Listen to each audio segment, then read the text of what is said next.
أعوذ بالله من الشيطان الرجيم. بسم الله الرحمن الرحيم.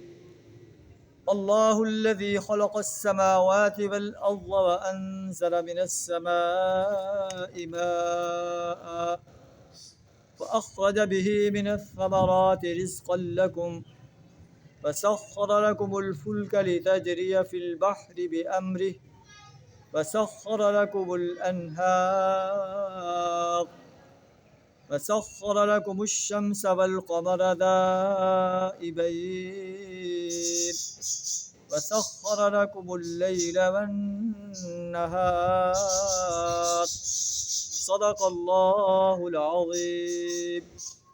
سورہ ابراہیم آیت نمبر 32 اور 33 آپ کے سامنے تلاوت کی.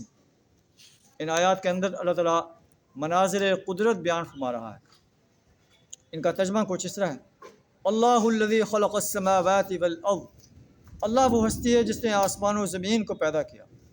وانزل من السماء ماء، آسمان سے پانی نازل فرمایا. فاخرج به من الثمرات رزقا لکم، پھر اس پانی کے ذریعے سے اللہ نے جو ہے تمہارے لیے پھل نکالے جو تمہارے لیے رزق کا سامان ہے.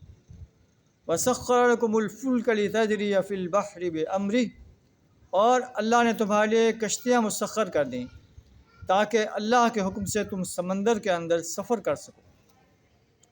وسخر لکم الانہار، اور اس نے تمہارے لیے نہریں مسخر کر دیں، دریا مسخر کر دیے.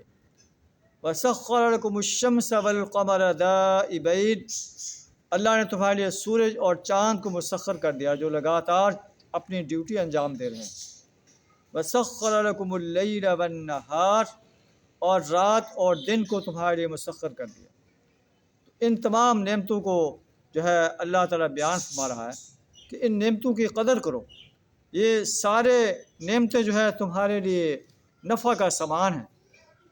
رات تمہارے لیے سکون فراہم کرتی ہے، دن تمہارے لیے روشن کر دیا ہے تاکہ تم دن کے اندر اپنی معاش جو ہے وہ حاصل کر سکو. اللہ آسمان سے بارشیں برسا کر تمہارے لیے پھل پیدا کرتا ہے تاکہ تم جو ہے پھل کھا سکو. سمندر میں اللہ نے کشتیاں تمہارے لیے بنا دی ہیں تاکہ تم سمندری سفر کر کے اپنے لیے خوراک حاصل کر سکو.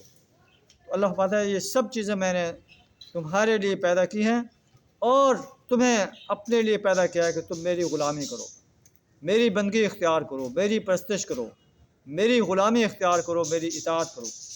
اگر ان نعمتوں کو حاصل کرنے کے بعد بھی انسان اللہ کا سرکش بندہ بنتا ہے، اللہ کا باغی بندہ بنتا ہے، تو وہ انتہائی بدقسمت انسان ہے. اللہ سے دعا تعالیٰ ہمیں ان مناظر قدرت سے توحید کا صحیح شعور عطا فرمائے، رسالت پر پکا یقین رکھنے کی توفیق عطا فرمائے، یوم حساب کے لیے تیاری کرنے کی توفیق عطا فرمائے. وآخر دعوانا الحمد للہ رب العالمین.